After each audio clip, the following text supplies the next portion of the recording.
Bom dia, queridos irmãos, neste domingo, dia 7 de junho. Hoje meditamos o trecho de Marcos, capítulo 3, versículo de 28 a 35.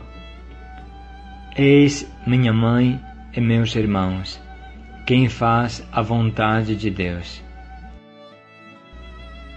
Como o sol, eu mesmo todo dia, e sem seus raios tudo morreria, assim a palavra nos envolve com seus raios de vida e luz, toda vez que a ela nos aproximamos.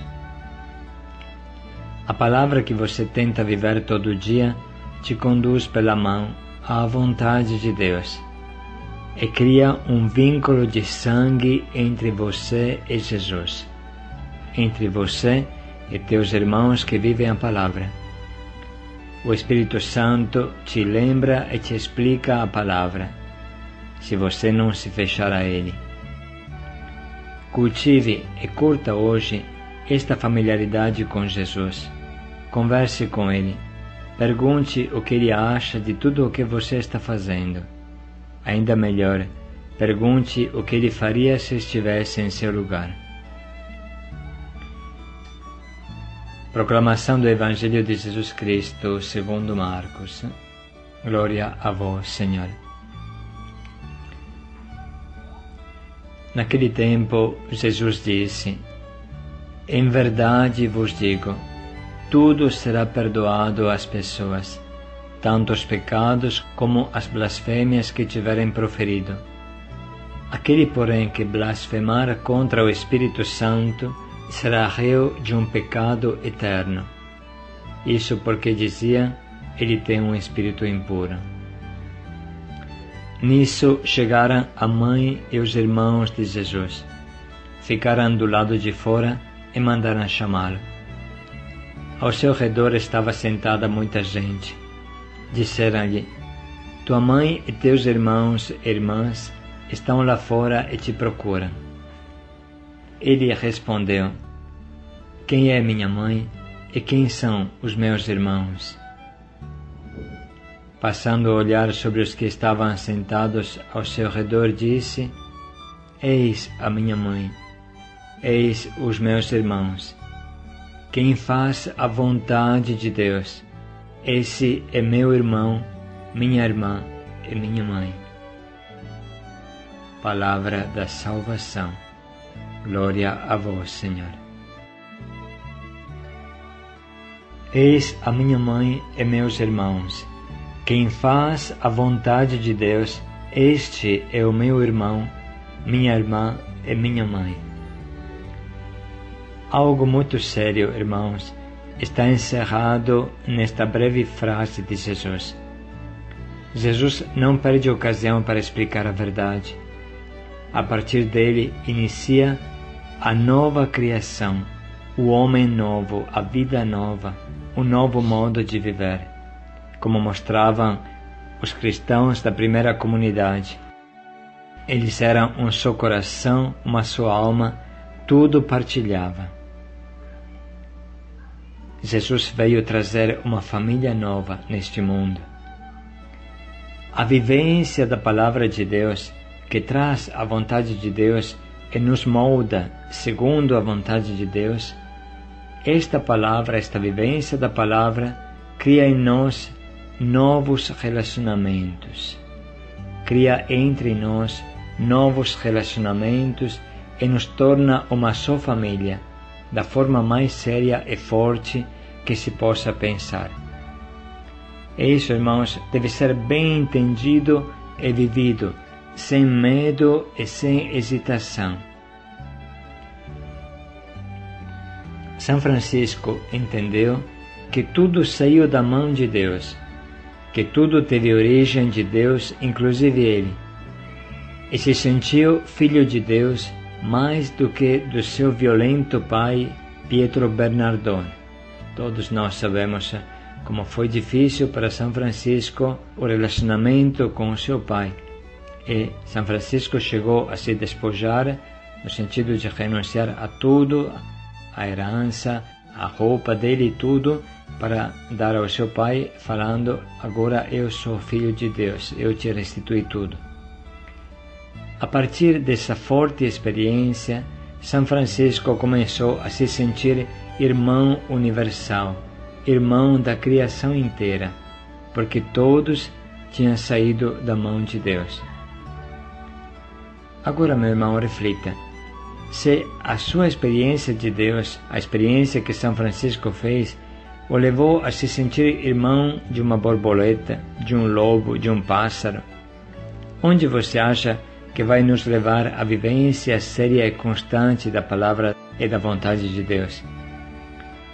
Irmão, quem vive o Evangelho passa a ter o sangue de Jesus, o mesmo sangue de Jesus, e se torna verdadeiro irmão de sangue com todos os que vivem a palavra e tentam encarnar em sua vida a vontade de Deus. Não se trata de palavras e nem de renegar os vínculos familiares, é lógico isso, mas de entender que a família humana é somente a primeira etapa, a porta para entrar na grande família de Deus.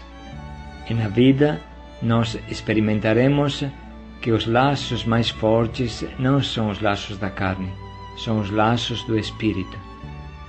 E a carne foi só um trampolim para a gente se lançar neste grande vínculo que o amor de Deus cria entre nós. São Francisco não tinha irmãos, mas estabeleceu um laço tão forte com Santa Clara que podia chamá-la de irmã, com plena verdade. Quando a alma se une, da forma que aconteceu com São Gregório de Nazianzo e São Basílio, como lemos alguns dias atrás, irmãos, quando a alma se une, como São Francisco e Santa Clara, nasce em nós uma fraternidade inesperada e nunca experimentada. Essa é a experiência humana mais bonita que vivem as pessoas que se entregam de verdade a Deus. Os laços que unem as pessoas que fazem a vontade de Deus são 100 vezes mais fortes do que os laços humanos. Você não está mais sozinho na vida e você descobre que a sua família natural foi um simples treinamento para viver a família do céu, a família que faz a vontade de Deus. Isso que é um mistério, isso que é maravilhoso, meu irmão. Viver juntos a vontade de Deus nos faz entrar um no coração do outro, nos leva a ter os mesmos sentimentos, o mesmo sentir, o mesmo querer, o mesmo objetivo. Fazer juntos a vontade de Deus é irmos juntos atrás de Jesus. É isso que nos torna verdadeiros irmãos, estar todos juntos atrás de Jesus como discípulos de Jesus. Tente somente imaginar o que acontecia com Jesus durante a sua vida terrena na Palestina. Jesus ia de cidade em cidade, de aldeia em aldeia, pregando e evangelizando, e com ele estavam os 12 e algumas mulheres, Maria Madalena, Joana, Susana e muitas outras, que os assistiam com os seus bens. Irmãos, foram 3 longos anos partilhando tudo dia e noite com Jesus, atrás de Jesus, juntos, homens e mulheres, como uma grande comunidade, uma grande família. Esta era a família de Jesus. Provavelmente 12 homens e mais que 10 mulheres, um grupo de uns 20 pessoas, pelo menos, que caminhavam pela Palestina inteira, pelas estradas poeirentas, debaixo do sol que rachava, conquistados e apaixonados por Jesus. Nessa família tinha de tudo. Pedro, homem feito, impulsivo e apaixonado, capaz de dar a vida por Jesus, mas também de traí-lo. Fraco e orgulhoso no mesmo tempo. João, jovenzinho que tinha Jesus como um pai. Judas Iscariotes, que era um buraco negro entre todos. Mateus, homem inteligente, de cultura, um comercialista. Maria Madalena, que foi grande pecadora e possessa pelo demônio. Joana de Cusa, mulher rica e influente. Susana. Você já se perguntou como devia ser o relacionamento entre toda essa gente? Sabemos que teve até o momento em que João e Tiago queriam ser os primeiros, passando a perna nos outros. Isso também meditamos. Provavelmente, estas pessoas são quase as mesmas que ficaram no cenáculo por 50 dias depois da Páscoa, esperando a vinda do Espírito Santo. Jesus ensinou a eles a viverem juntos e os acostumou a viver juntos, a não se assustar pelas diferenças, pelos pecados, pela mesquinhez. Jesus fez estes homens e estas mulheres viverem o carisma da gruta de Belém. Maria e José, um homem e uma mulher santos, que formavam uma só família com Jesus e se amavam virginalmente e intensamente. Essa é a família de Deus.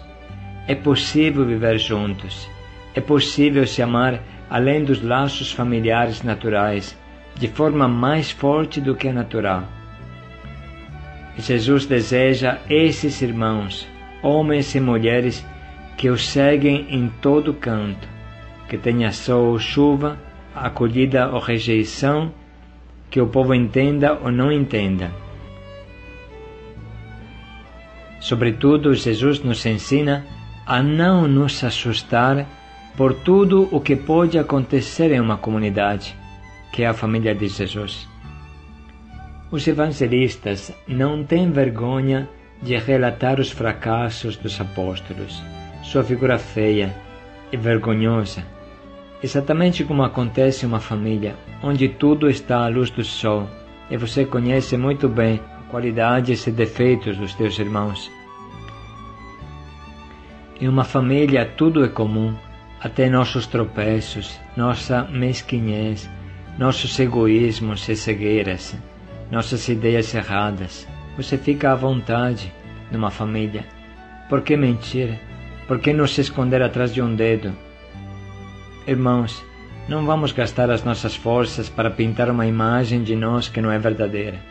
Pelo contrário, empenhemo-nos no amor, amar melhor que podemos, mais que podemos. Jesus ensinou a esses discípulos a ser uma família como Deus. Sobretudo, Jesus ensinou a ser um para o outro como que uma rede dos acrobatas no circo. Se cair, ninguém se machuca porque a rede salva. Assim como verdadeiros irmãos, somos chamados a compreender as paranoias dos nossos irmãos, a cobri-las, não no sentido de encobertá-las, mas no sentido de esperar sempre no amor que tudo mude, que o irmão consiga fazer a sua acrobacia, consiga amar, e se o irmão cair, nós podemos salvá-lo através do nosso perdão, do nosso amor gratuito, da nossa oração, sem contar que um dia nós também podemos cair. Entende, irmãos? Nós todos, numa comunidade que é uma família, somos igual aos acrobatas do circo. Eles fazem as acrobacias, fazem melhor que podem, mas também às vezes caem. E se não tivesse a rede, eles se espatifariam no chão. A rede salva eles. E assim a comunidade nos salva. Porque o irmão, ele te entende, ele sabe tudo de você, ele é teu amigo. Ele sabe a verdade, mas não te faz pesar nada. Esta, irmãos, é a beleza da nossa comunidade. Cada um pode crescer como as crianças pequenas crescem. Elas caem, tropeçam, se levantam e aprendem a caminhar. É assim impossível aprender a caminhar sem cair. Assim, quando há amor, sem cobrança, sem frescura melindrosa, então conseguiremos falar também as coisas mais duras, porque o irmão sente que o amamos como uma mãe, como um irmão de sangue e não tem medo de nós. A família é o ambiente que mais aceita as pessoas como elas são. Numa família você encontra um filho estudado, como se fala, e o outro que trabalha na roça. Você encontra o casado calmo e feliz, e você encontra o roqueiro, o punk, você encontra a ovelha negra, e todos convivem juntos. Assim precisa que seja a família da igreja, feita de santos e pecadores como somos nós. É importante que busquemos continuamente a vontade de Deus, que tentemos praticar a vontade de Deus em nossa vida. Isso é importante, praticar a vontade de Deus, nos esforçar de praticar a vontade de Deus. Irmãos, se olharmos para a família da igreja primitiva, não era diferente. Tinha pessoas generosas que vendiam seus bens e partilhavam, igual Barnabé. Tinha aqueles que queriam mentir, enganando até o Espírito Santo, e ganharam uma morte fulminante, como Ananias e Safira. Tinha os que partilhavam tudo e aqueles que viravam as costas para os pobres, como sabemos pelas cartas de São Paulo. Tinha as viúvas dos judeus e as dos gregos, que ficavam com o ciúme das primeiras. Até o ciúme tinha na primeira comunidade cristã. Tinha até um mago que queria comprar o Espírito Santo, Simão Mago, para fazer os prodígios dos apóstolos.